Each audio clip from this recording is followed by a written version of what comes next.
Hello, everybody, and welcome. This is One Day Today. We are on episode 103.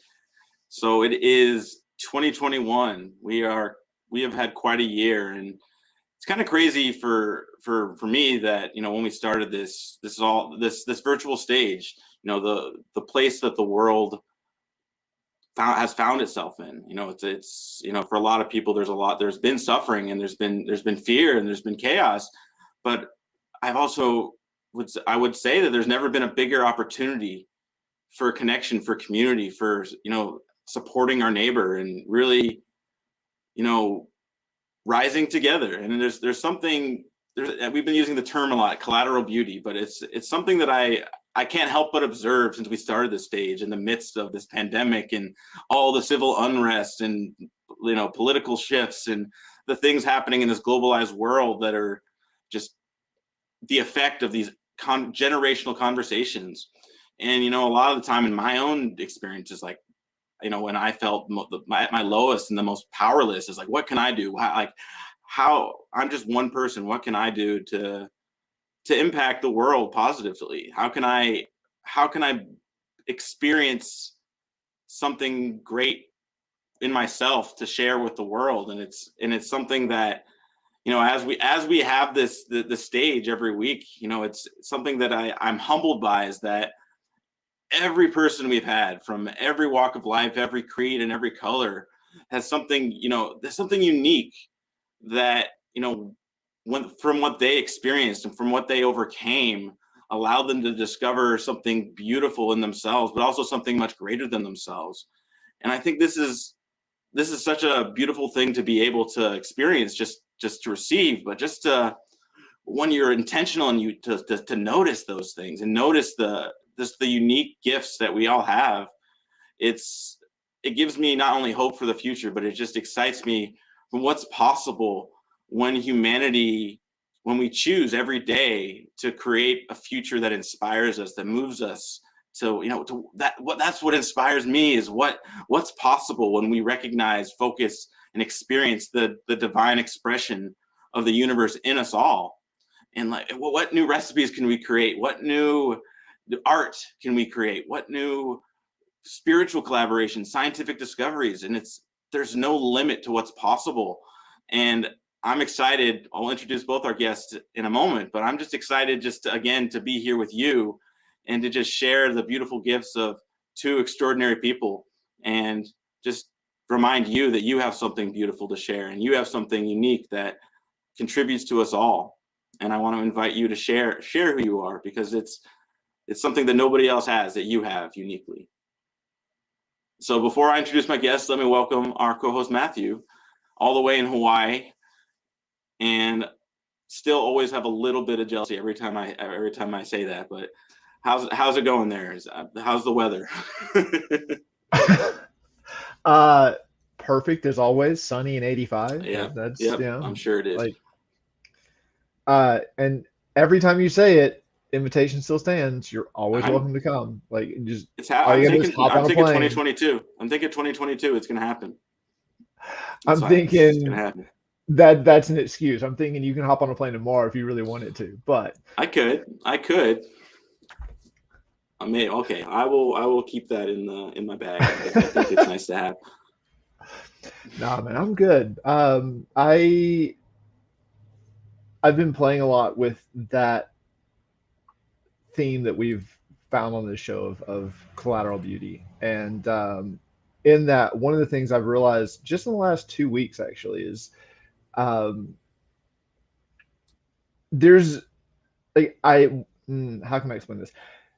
I've been paying attention to things I've been resisting. So things that like instantaneously there's a hesitation there, or there's a fear, or there's a just like a 180 that happens in my thoughts and my actions and my words whenever I get to a certain point.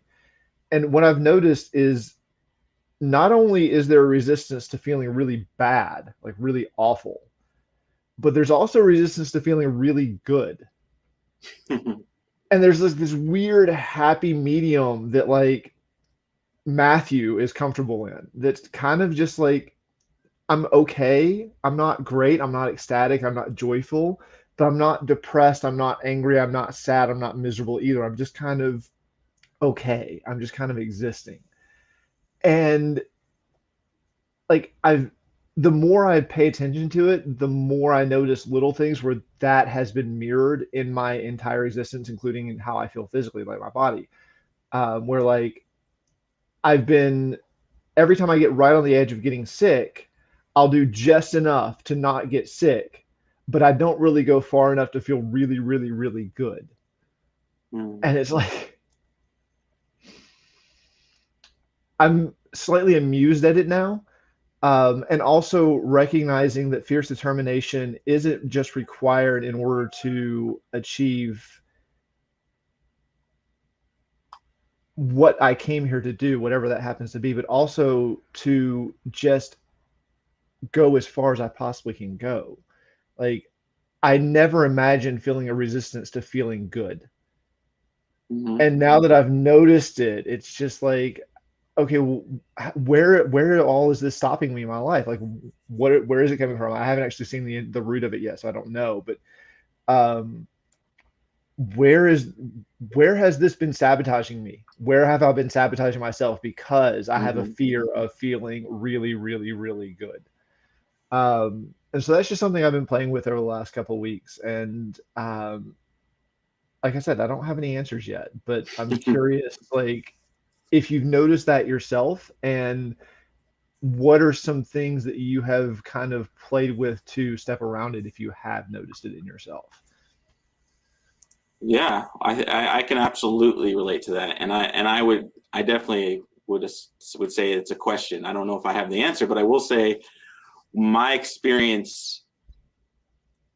I guess my experience is to feel I want to feel safe. I want to feel comfortable, or have that false sense of that, and whatever that looks like. And it's like my story or my identity is that I'm afraid to not, be I would tell myself, or I would think to myself, that I'm afraid to be powerless, or to not do the things that I love to do and the things that I dream of. And when it comes to actually in the action of my life and the things that I actually do, I would think it's the opposite. It's actually I'm more afraid of my own power. I'm afraid. It's like I would rather do what I'm used to. You being run by the stories in the background that are comfortable or safe, and it's like, and at the same time be resigned about not having the things that I deeply want, while all the while not taking action.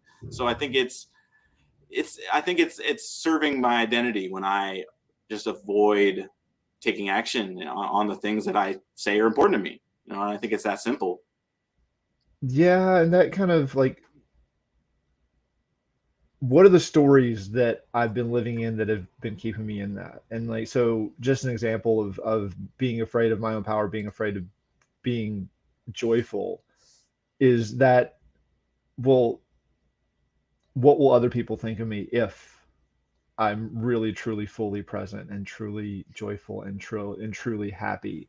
Like, and like, this is one that I don't feel like I get stuck in that often, but it's one that I've noticed in the past. And so I'm looking for other stories that are similar. Like, if Yeah. I feel too joyful, then all of a sudden there's going to be this pushback, and like, from all these people saying, like, why are you always so happy? Who are you to get to be that way? And then I'll get ostracized and outcast and punished and whatever.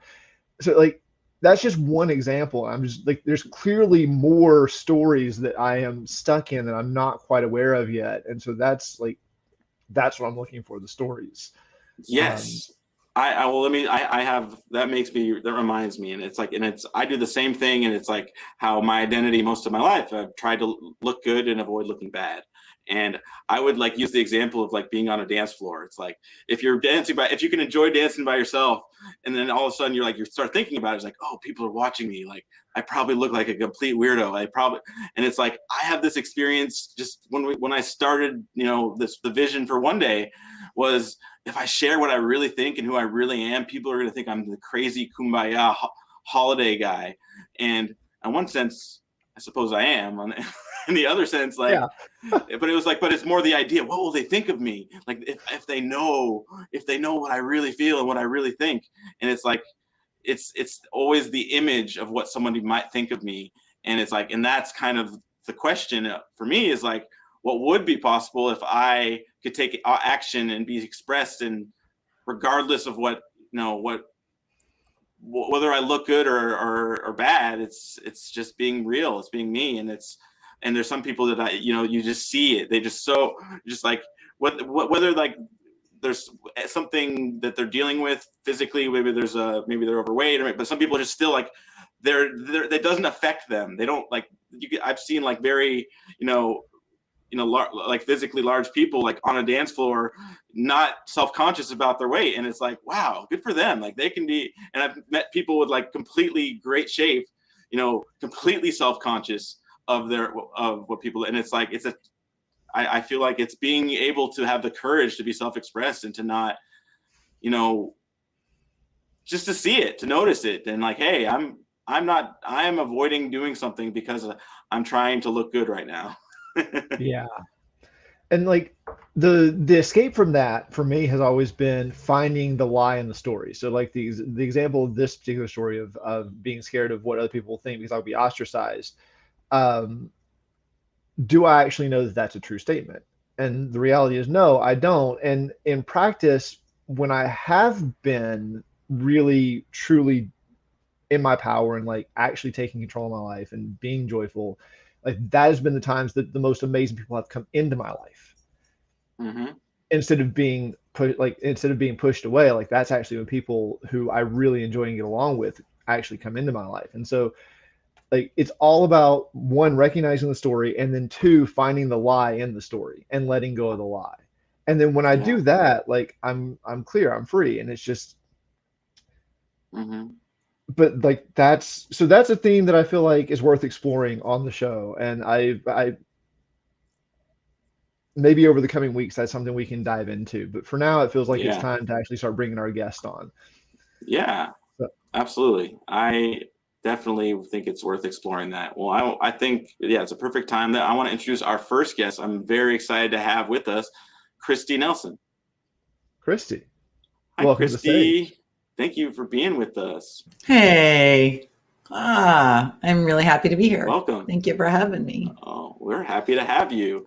I spoke to you, was it yesterday or the day before? And I'm just just from the little interaction we had, I'm so inspired by you and what you're up to and what you're committed to, and how you share gratitude. And I just want to let you speak for yourself, but I'm really just excited to have you, Kristi. And I just want to say, Kristi, the stage is yours. Okay. As soon as you take your water, as soon as you hydrate. Hey, well, I think you guys, that conversation was super inspiring to me and beautiful and revealing, and it was a good catalyst for me to show up. And so I'm going to take just a minute, because that's how I love to do this, is just invite myself and anybody else listening to just attune. Without that, I really can't be present. So just a full breath and feeling myself sitting here. So one of the things I think is that we take life for granted. And it's one of the deepest sources of suffering that I've experienced in my life. And I think a lot of other people do too. And it's also one of the greatest permissions to unlock joy when we do give ourselves to not take life for granted. And what does that look like to travel on that path? And so I can say for myself, I think I took life for granted a lot in my 20s and early 30s. I made a lot of kind of reckless decisions, and I think I had a lot of privileges that I wasn't so cognizant about, and lots of ways that I was striving towards things in the future, which is something that a lot of people in their early 30s do.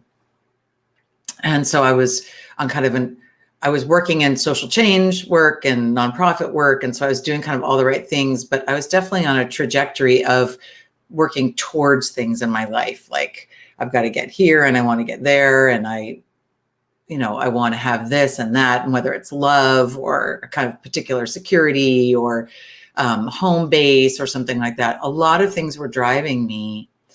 And then when I was 32, I was living in New York City. I was running a small nonprofit organization, and I suddenly got pretty sick.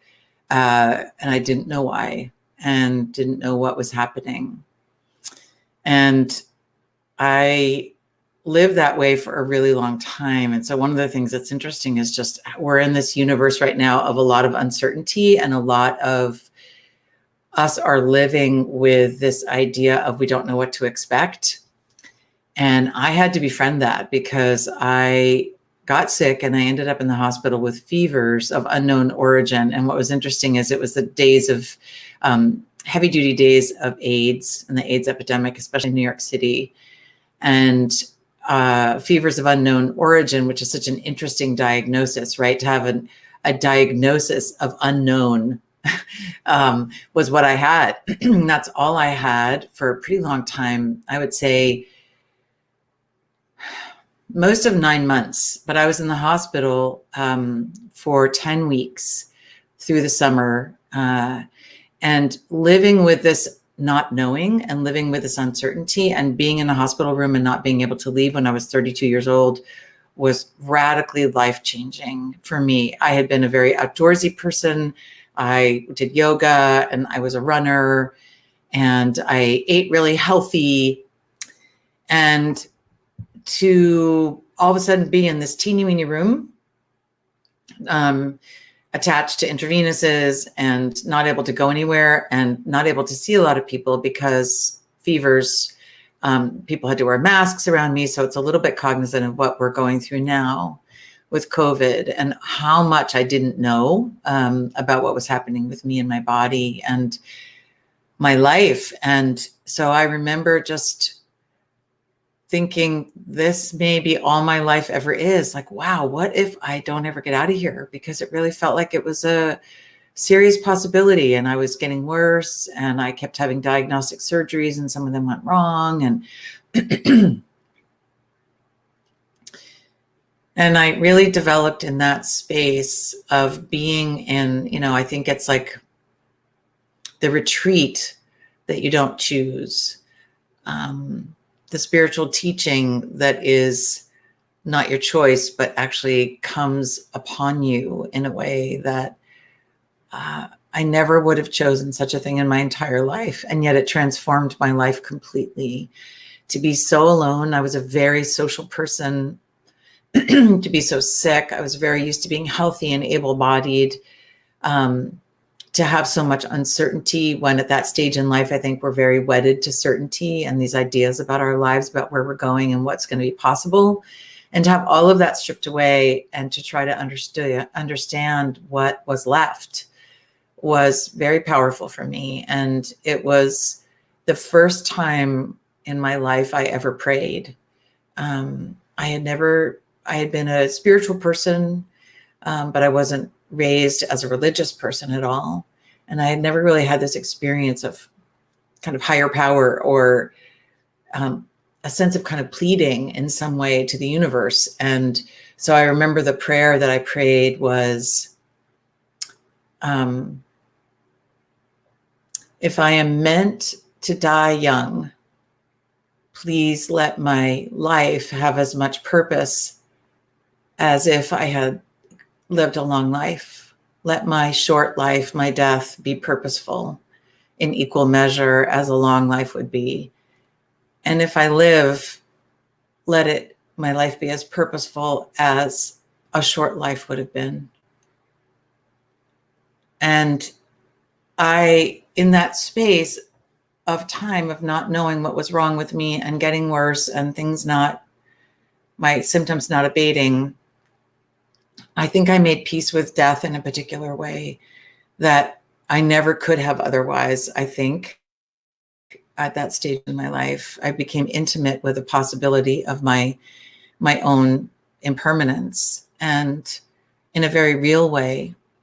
And then it took about 6 more months before I was fully diagnosed. And in that time, I had cancer. They never found it really for all those months. They speculated that I had cancer, but I didn't have the conclusive diagnosis until 9 months after I had first gotten sick.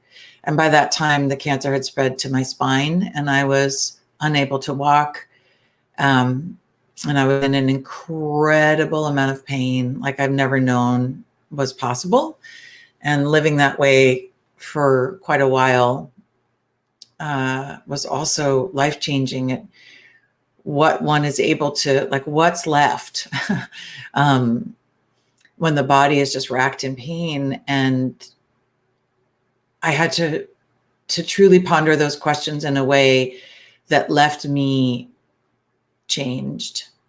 And so I had surgery. They found the cancer in my spine. They removed that. They put rods and screws and all those things in my lumbar spine. I then had chemotherapy and radiation for the next 9 months. And so I was 33. And then I was, and with the prognosis of, basically the head of oncology in the hospital said, I asked, when will I be out of the woods? And he said, you'll never be out of the woods. And there's no hope for you. Basically, you will have another recurrence. You'll have a recurrence and it's likely that you won't survive it. And so that was a bewildering way to enter back into my life, to figure out what to do and how that shaped my choices.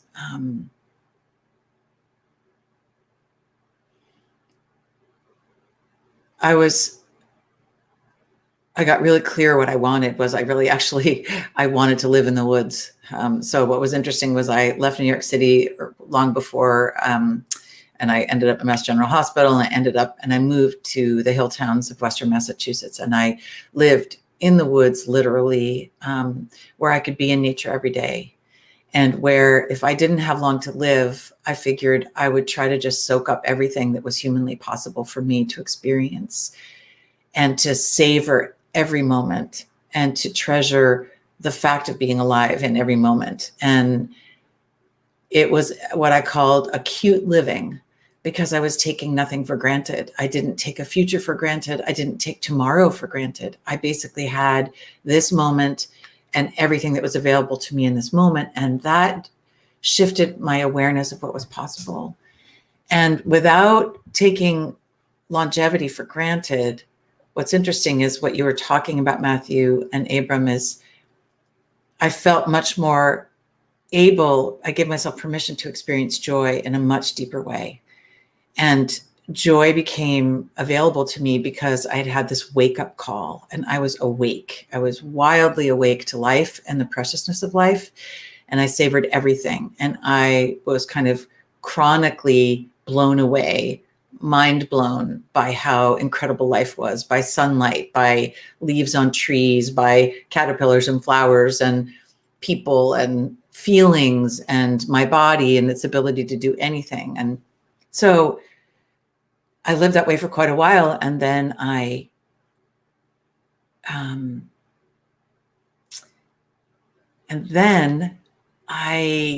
kept living. And the more that I lived, the longer I lived, the more I started taking life for granted. And that was my lesson. And that's the lesson I've lived with now for 28 years. It'll be 28 years this fall. And taking life for granted for me was getting caught up in the minutia again, getting, downtrodden by things that I had sworn I would never be downtrodden by, walking past the things of beauty, collateral beauty. You guys talked about walking past the things that would have taken my breath away and not noticing them anymore, complaining and begrudging so often the longer I lived. And I thought, how is this possible? And I realized it's one of the great challenges of life is to actually keep a grateful perspective, to stay grateful for life, to not take life for granted. And so it's been my lifelong practice since then is to try to seek perspective that reminds me that life is a gift, to stop and notice These are the principles of grateful living, that basically everything is a surprise. I don't get to predict and control everything. That the extraordinary is actually found in the ordinary. The ordinary is extraordinary. What the heck are we looking for when we're looking for extraordinary? And it's right in front of our eyes. It's right inside of us. It's our bodies. It's our ability to breathe every single moment, unassisted, to imagine such a thing. So the extraordinary is always present. And then to tend what I appreciate, to recognize that appreciation of life is what makes it generative. It makes it give back. And then to love wherever I can, that love really is transformative. And when I embrace everything about life, I can be free to savor it. So I embrace my sadness. I embrace my loss of perspective. I embrace all of it and say, oh, this too is life. And then I can leave it behind. I try not to begrudge it. I have hard days. I have good days, but I keep coming back to a grateful perspective. And that for me is the doorway. It's the key that unlocks the door to a meaningful life for me, for the ability to actually be fully here, is to remember that any day, any moment, I might not be. And remembering impermanence is my path to treasuring life the most and not forgetting how extraordinary it is. And so I start the book I wrote, Wake Up Grateful, with not dying changed everything. And it's a story about my cancer and about learning to live gratefully. And what I realized is that not dying, any day that we're alive and we're not dead, is an opportunity. And so every day to look at what's the opportunity that's available for me here. This is the gift of having faced difficult things that we all do, getting wake-up calls and just going, oh my God, life is precious. And then bringing ourselves back to that awareness over and over again. So for me, every day I try to honor the people who I love and have lost, people who are no longer here, by saying, I have the ability to be joyful, and I don't owe it to them to be less joyful. Joy is how I honor the people who have struggled and have suffered, celebrating my privileges and the privileges of this moment and the gifts of this life is the way that I actually give back to and open myself up to the people who have less than I do. And it's not through feeling guilty and shutting myself off from those things out of, do I deserve them and all those things, but actually opening up permission and knowing that being grateful for the life that we have and the moments that we have is the greatest gift and the greatest honoring we can offer life in any single moment and all the people who are in it. And it wakes us up literally to what matters. So I'll stop there. Kristi, thank you so much for sharing, your story and your wisdom, and it's so beautiful. I mean, just not only the lessons that you're sharing with us, and it's inspiring on so many levels because of how you've taken this experience, this, it sounds like it was terrifying to have to look at your own mortality for that long and be that uncertain, and like that diagnosis with the fevers, it's very moving how you've taken that experience and you've given others space to overcome the same. And that's just, thank you for being who you are. That's just so inspiring. One question or one thing that comes to me is just imagine if you had not, I can only imagine having to face your own mortality, but imagine if you had not had to. What do you think would be different if you had not learned those lessons? I wouldn't have the practice I have. I wouldn't have the reference point I have. It's a practice to keep returning to that awareness that everything matters so much. And however we cultivate that, I think it is cultivated in the cauldron of challenge, is cultivated. That treasuring of life is often what arises out of real hardship and struggle. And so I think I would not have the reference point of remembering, wow, with such ferocious recall, it could be otherwise. Like, oh, you're walking today. You could not be able to walk, because that's a reference point I can pull up in my mind. Oh, you're pain-free today. You can breathe without having to be on oxygen. I can refer. So those things are in my body as reference points that I can pull up, and they're real. And they also open me to compassion and empathy for all the other people for whom those things are true. So I think suffering is a, personal, that kind of suffering, if we can get beyond it ourselves, it's a huge door opening to compassion for other people, and the recognition that a lot of us may look like we haven't suffered anything. A lot of us walk through life, looking like, oh, there's a blonde, person. There's this woman. She looks like she's great. And it's like, nobody can tell what I've been through. So I love that kind of be kind, because you never know what battles someone has faced. So it's really opened that up for me, that a lot of how we struggle is also invisible. Mental health challenges, physical challenges, they're not things that we wear all the time.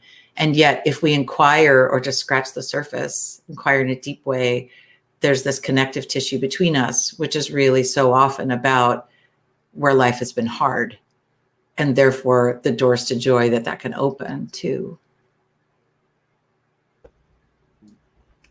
I appreciate that. It's the juxtaposition that often gives us even a reference point to what it can be, to what joyful can be, to what an amazing life can be.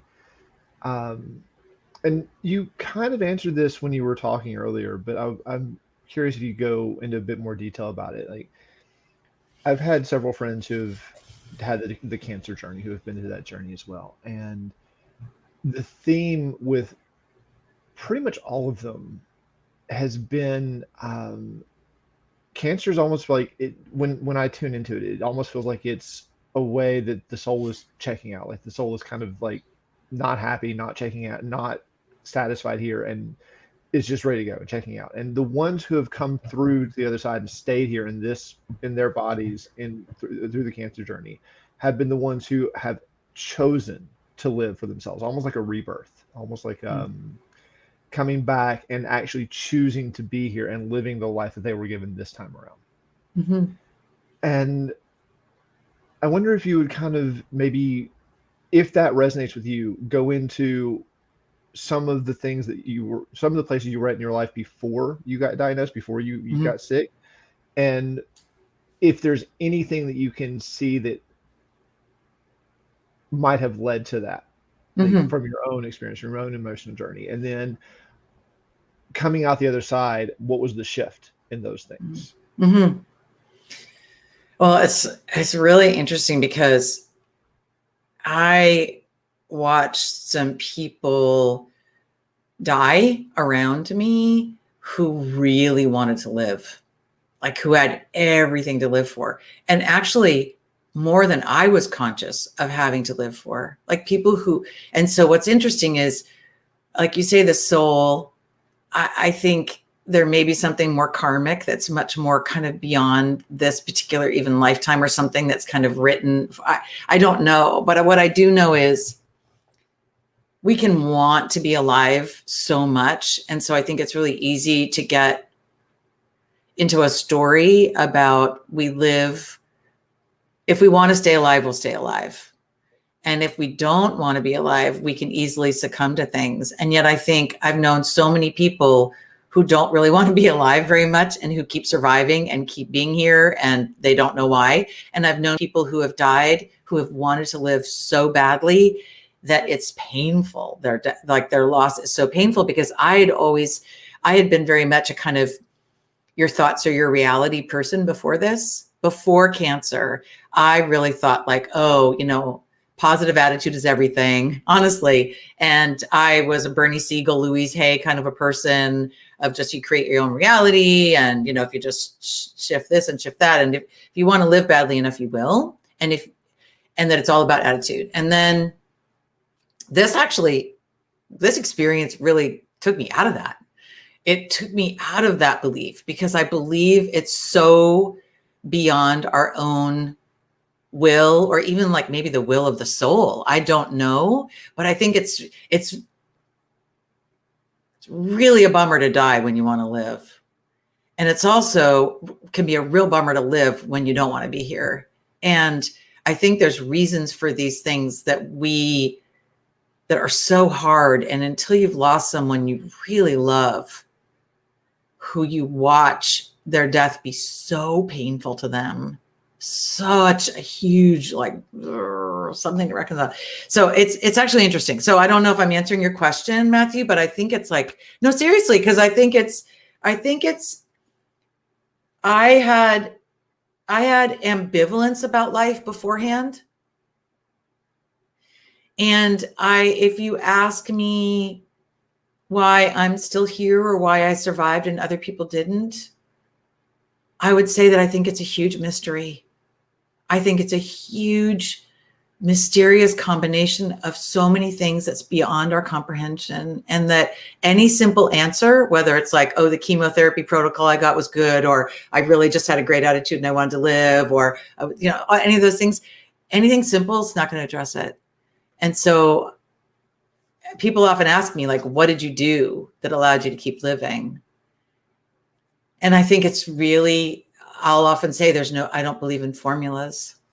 I believe that for each of us, there's something so profound that is being worked through. And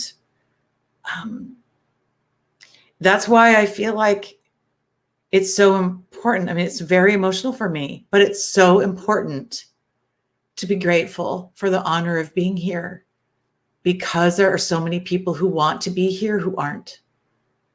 There are so many people, and I will say this honestly, and I'll end this way because I know we've got another guest. I will say that there are so many people who would give anything for the breath I'm about to take, for one more day, for this day. And one day is now. Like, the present moment is everything. And so the only way to honor life and honor the people who have lost it is to live it now. And so your mission, super aligned with, because one day is now. Oh, yeah. Thank you for that. And I feel you, like, I get it. Yeah. I don't subscribe to formulas. I do see themes, and I feel like something that I've noticed, and this is something that maybe we can lead into with Elle if it's something she wants to talk about, because I am conscious of time, and it is time to bring her on here in just a second. But just briefly, there seemed to be a series of lessons. There's interpersonal lessons, so lessons that I'm learning myself and through my own experience, my own journey. There's family lessons that, like, it almost seems like I chose my parents before I got here, in a way. And I'm learning lessons with them and my brother as well. And then there's community lessons where, like, groups of people are coming together and forming a community, and they're all learning lessons together. And then there's, city, state, and it just goes and goes and goes and goes until there's human lessons. And this question keeps coming back to me, and I don't have an answer to it. It's the best questions.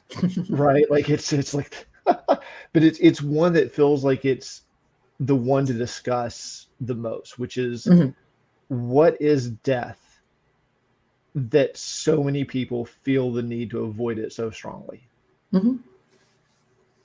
And I do know people who've died who wanted to be here, and there's always that question in the back of my mind of, like,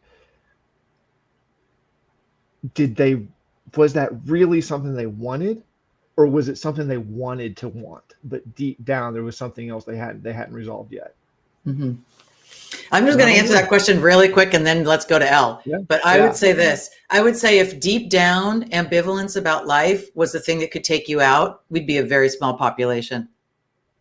I really think that the existence of a deep down ambivalence about being here was something that could result in our disappearance so readily, right? So I just think that it's again, let that be an open question for the rest of your life, because it's a really powerful one. And if it helps you be more present to this day, it's worth the inquiry.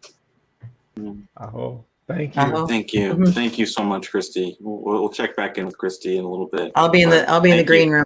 Okay. Yeah. Bye. Thank you, Kristi. And thank you all for being with us. I just want to take a real quick opportunity before we introduce Elle, just to invite you to share your story. You know, this stage is for you to share your gift. You know, let's heal the world with our gifts. We all have something unique, and we want you to share your story because you have something that lifts us all up. And, you know, that's part of what our mission here for One Day is, bringing you and me and communities together in joyous celebration, unifying humanity in our diversity to create a better world for us all. Now it is my pleasure to welcome my friend and fellow Nashvilleian, Elle Stone. Hi, Elle. Oop, you got her muted. There we go. Hi, sorry. Hi. Hi. Welcome. So glad to have you with us. So happy to be here. Thank you, Abram. Thank you, Matthew, for having me. And thank you, Kristi, for sharing such a vulnerable part of yourself for everyone to listen to. Yes, Well, absolutely. It's exciting. You know, I think it's, well, I know you probably better than most of our viewers, but I see you as an amazingly creative person who's just have so many gifts and you're always doing amazing big things. And I'm just excited to just hear you share in this context, because I know you've had a lot of experiences, and I'm excited to have you, and I'm just want to welcome you. But if you're ready, the stage is yours, Elle. Thanks so much. You ready? Yeah. So yeah, I'm so thankful to be here today. I know when I spoke to Abram about this, he had been telling me, you know, just to be authentic and to be myself. And surprisingly, sometimes that can be a lot harder than you think it is, especially when you know that other people are watching. Yeah, I was born into a family that my childhood wasn't so great. I remember waking up, my first memory when I was 5 years old, and I had my first recollection of being alive. And I found myself in a bad situation with mentally ill parents, and just overall not the best place for a child to be. But I was way evolved past the point of a normal child. So I grew up kind of feeling like the oddball out always. I always had insight of different things and experiences that I never even lived before as myself going up in life. And, you know, it was always really hard for me to fit in. I was always kind of the black sheep of my family, not like anyone. And at a very young age, I struggled very hard with the concept of God and what God is. And, you know, I was living with a family who was talking about God, but they were violent and terrible and went against everything that God was supposed to be.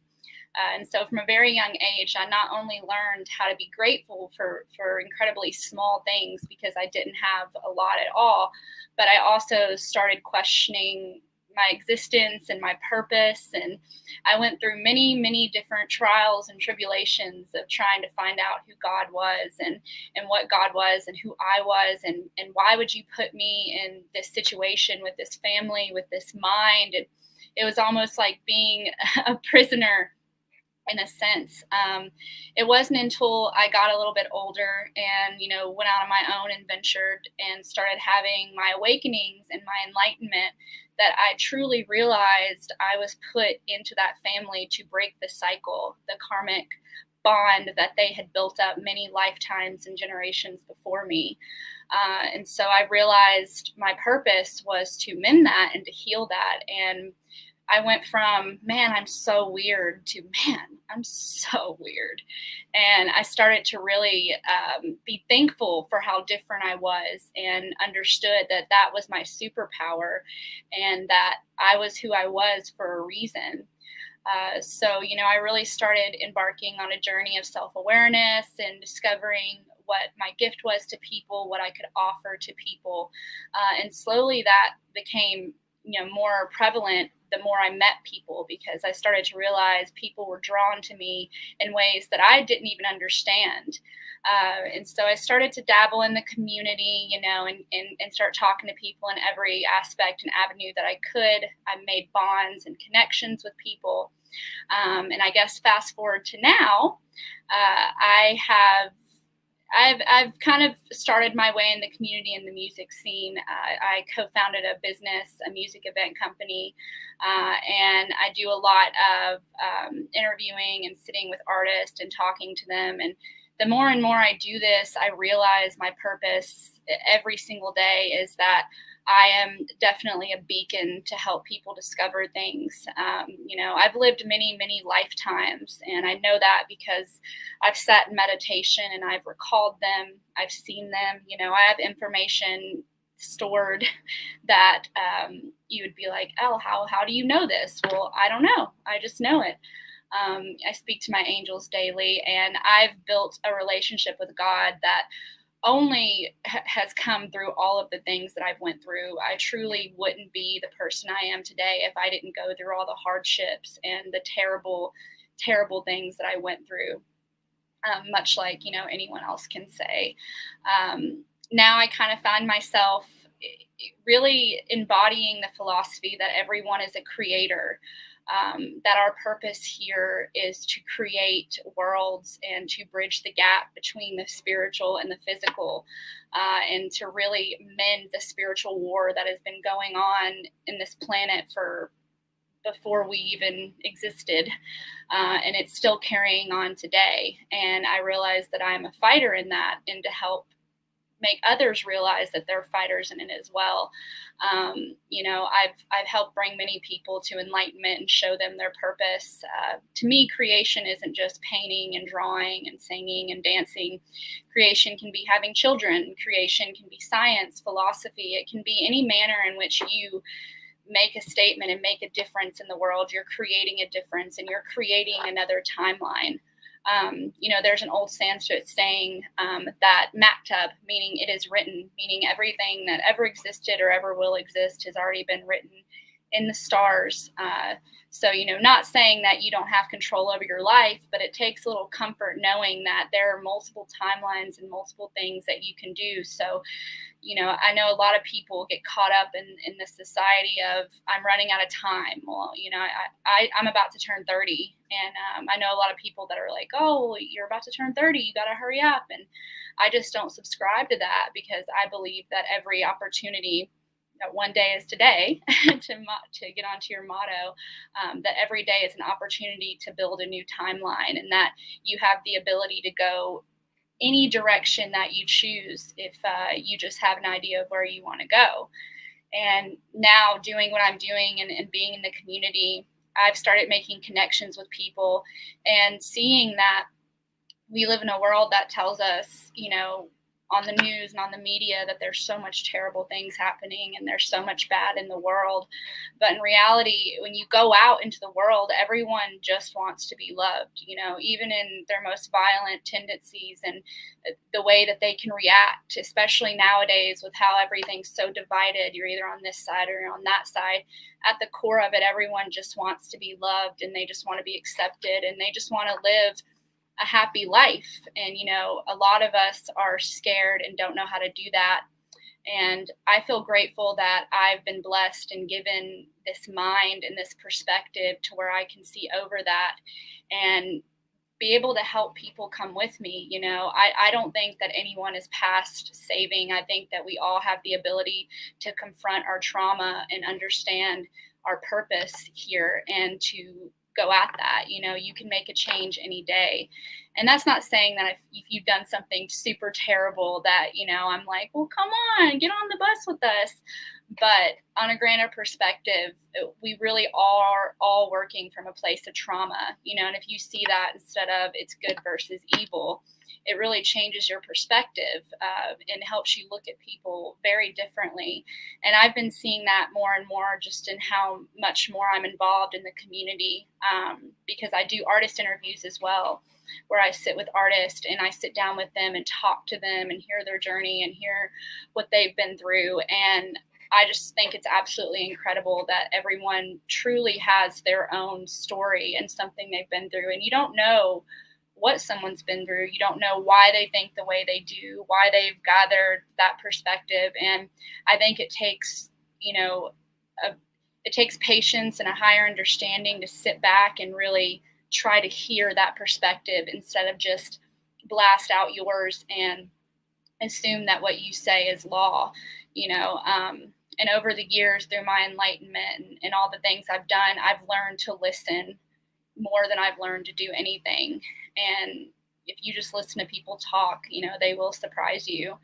I started a little side project that I've talked to Abram about, which is called Raise Vibration Through Creation. And everything down to its core, is molecules and vibration. We're truly just on this planet. We're all vibrating at different levels. And the higher you vibrate, the more potential you have. Bad is lower vibrations. And raise vibration through creation is basically just to show people that you can vibrate higher any day. You have the choice to make better decisions every single day. And that by putting your truth out there and letting people know what you believe in, you'd be surprised who's going to show up and show out with you. For a long time, I was a little nervous to talk to people about things. I mean, I'm so weird, and there's so many things that go on in my mind. And for a while, I was like, should I say this? Should I let people know? What if they don't like me? Like, what will they think of me? And then after I got the courage to just speak my truth, I realized, like, wow, there were a lot of people waiting for me to do this because they also thought that, and they needed someone just to speak up so they could be like, hey, like, I agree with what you're saying. And so I think it's so important in that to just, like, be yourself, put out something, even if you don't think it's good. Like, even if you feel like, this isn't something that people will like, it's not for people to like, because I believe humans are portals of creation, and this life that we've been given is a portal to put out that idea. That's why, I don't know if you've ever had an idea that you have and you don't act on it. The next thing you know, someone else has that same idea. It's because creation is just a giant melting pot, and we're all just portals plugging into it, pulling it out. And so if you act on that idea, then you get to take it. And like I kind of said earlier, I've lived many, many different lifetimes where I've had many different roles. There's one I specifically can recall where I was a samurai, and I ended my life. I was in the middle of the Japanese War, and I had a very hard time leaving my wife. And I can remember this, like, in meditation, I can see him, I can channel him. And it's an incredible feeling to have that knowledge and to be able to speak on it to people. But yeah, I now am working on a book, a fictionist book, about honorology, which is the scientific study of dreams, because I'm a big believer in dimensions and that this is just the beginning of life. This is not necessarily a trial or a game or anything, but this is only just a peek at the most beautiful existence that is to come, because there's so much out there that we don't know and that we don't understand. And I truly believe that dreams are a big path to understanding that, because our dreams are more than just little images in our head. I really believe that there's so many things speaking to us if we just choose to listen, and kind of take a moment to be present and hear that. There's always angels around us, always guiding us, always protecting us. And I like to tell people that your brand isn't credits on IMDb. It's not movies you make. It's not the books you write. It's not the music you make. Your brand is you. It's how you treat other people. It's how you treat animals. It's the kind of energy that you leave a room when you leave it. It's the kind of energy you bring into a room. It's really the kind of person that you are when no one is watching. So I hope that when someone thinks of their brand, they don't think of the materialistic, basic things of it. They think, who am I in a sense of being a good human being? What am I doing here on earth that's raising the vibration? What am I doing that's helping other people break out of the matrix and truly see themselves for what they are? Because if you're not doing that, then I don't think you're fully fulfilling your potential. And everyone has their own specific potential and their own specific mission that they've been sent here with. So that's kind of my spiel, but happy to be here.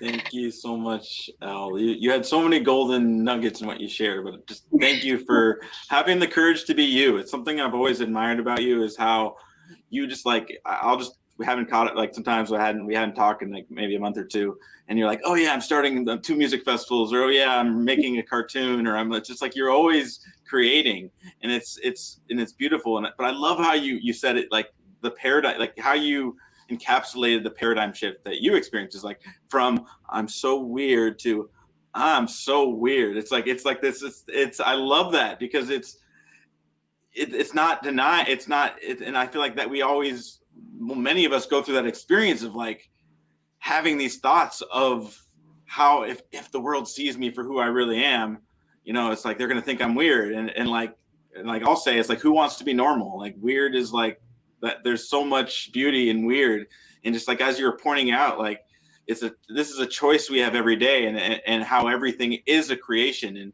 I think that's the power of language and creativity in general. Is like we can create new worlds with our language, with our art, with our actions, and I think you are an embodiment of that. Like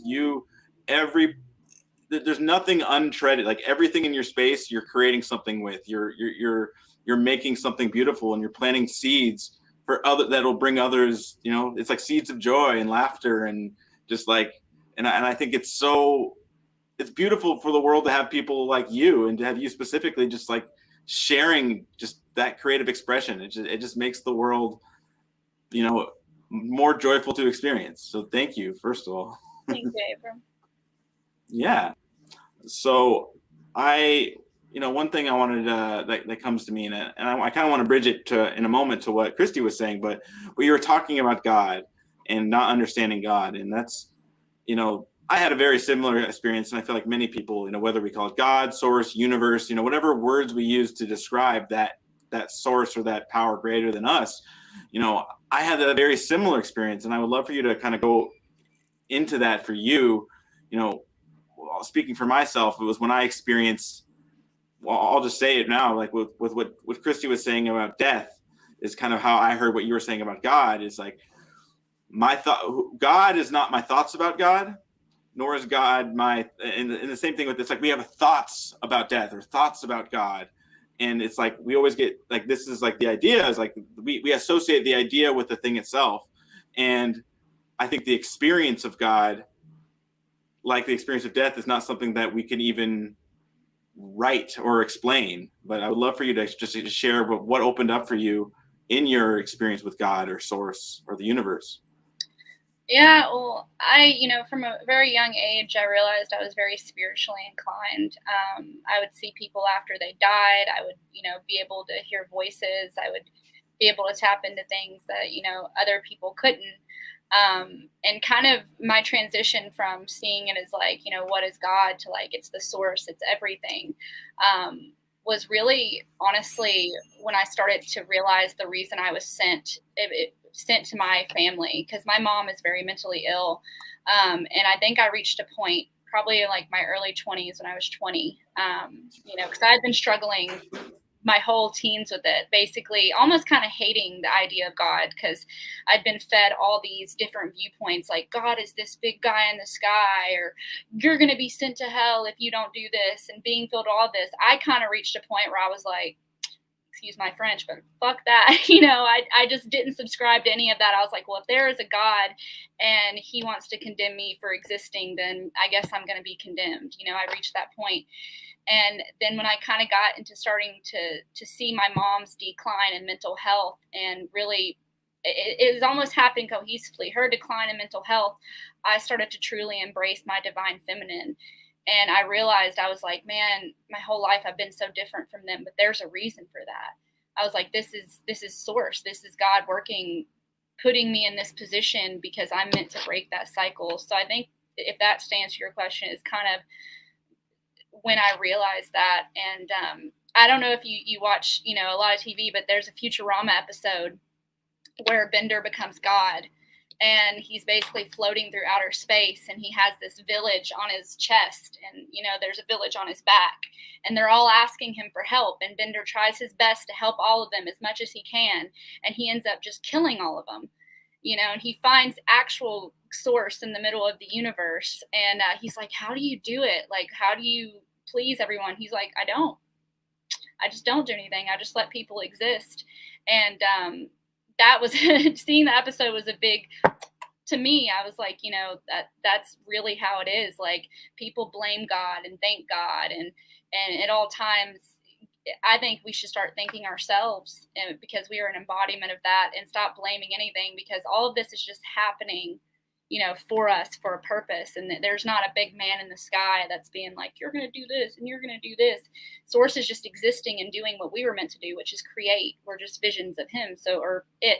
And as it's creating, we're creating. And then it's just like a giant flower of life continuing to happen. So yeah, if that answered your question, I don't know. Totally. I think that is exactly what I was speaking to. It's like your experience of that. And I have seen that episode, and I think that's a great example. It's our idea of God and what God needs to do, or blaming, or it's almost like from the wrong perspective to think we can understand the totality of the universe in our minds. I want to, in a moment, I know, because we're getting to time here, I want to invite you and Kristi to interact. But Matthew, did you have anything you wanted to add before I bring Kristi back? Yes, but we don't have time for it. So let's go ahead and jump in, bring Kristi back, and then hopefully we continue this conversation at another time. I have to know what you have to say, Matthew. Let's bring Kristi in. Bring Kristi in. And I want to give both of you an opportunity to just to share with each other, just to interact with anything opened up from what each of you shared. And I do see a lot of themes, but instead of me talking, I'll let you both share and comment. So Kristi or Elle, would you like to say anything? Oh, Kristi, you're muted. I'll just say I'm so moved by you, Elle, and by your connection to the divine. And I think I too love that thing with a moment where you said, I'm so weird. It's like that. And it reminds me to what Matthew was saying in the beginning, which is when we can let go of caring what other people think about us. And I think that one of the things that liberates us into that is that sense of connection to divinity, that sense of belonging to the universe in a really essential way, can help us so much sever those ties of dependence on other people's perceptions of us, and can liberate us in this very powerful way to be who we really are and unfold what we're meant to unfold in the world. And you've done such an exquisite job of that with your life. So I just want to bow to you for that. I think it's really beautiful. I feel the same about you. I was very touched by your ability to understand that you came from a place of privilege, and you really realized that your experience changed you as a person, and you acknowledged that without that, you wouldn't be who you are today. So I appreciate you doing that. And I think that's an incredible thing to do, because a lot of people can go through hardship and it's still not change them and affect them. And you took what was given to you, which, although bad, was meant for you, because without it, you wouldn't be who you are right now. So I'm grateful that you exist. Thank you. I want to be part of creation. I'm all into your metaphors about creation and the portals to you've left me with a lot of good images. I love it. Absolutely. Yeah. I just really quick, I want to thank both of you. Like, something I feel has been sorely missing from the conversation and the creative direction that we as a species have been taking for the last, I don't know how many thousand years, is the voice of truly powerful women. Like, truly centered, know who they are, have kind of faced their fears, and are really out there creating for themselves. And I really appreciate seeing both of you here creating for yourselves and in a public space where you can be heard, because that to me is the biggest gift that this world is asking for right now, is women to start really speaking up again. And so thank you. Thank you. It's such an honor and a privilege to have both of you share. And I know you both have to go. I want to continue and talk for 12 more hours with both of you. But maybe that means we have to have you back, and we'll have a follow up. I was going to say the sequel, Jaws 2, right? The sequel. Yes, let's do it. I'm all for it. But it's like I really just like thank you again for, like, as Michelle was saying about Kristi, I'm so happy you exist. Like, I thank you for who you are in the world, and thank you for sharing your story, sharing your just the beautiful. It's like I'm just reminded by both your shares. It's like in this garden of life, like we get to plant the seeds, we get to receive and share, these beautiful moments, and we can create. And every moment that we have, every breath we take, as Kristi was saying, it's such a privilege, and it is such a, what can you do with this one breath? And it's like, and I just see, and it's like, it is infinite. And it's like when we are actually in that space where we are, intentionally grateful for every moment, every breath that we're able to take, what can we create in that space? And that's, and I just see you both living in that space. And I just feel happy and excited and lucky for the world that we have two powerful women just sharing and being who you are. And thank you for being with us. It's really just an honor. I just honor you both. So thank you. I feel like it's definitely so have me back.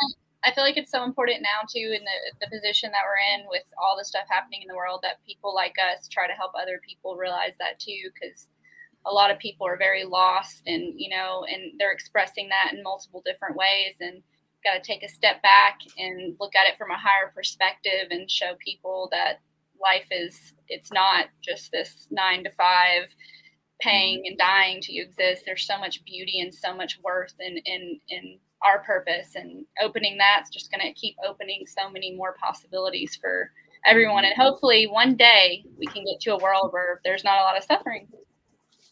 Hopefully one day. Hopefully one day. Absolutely. Well, I love what you're saying, because it's really, it comes down to,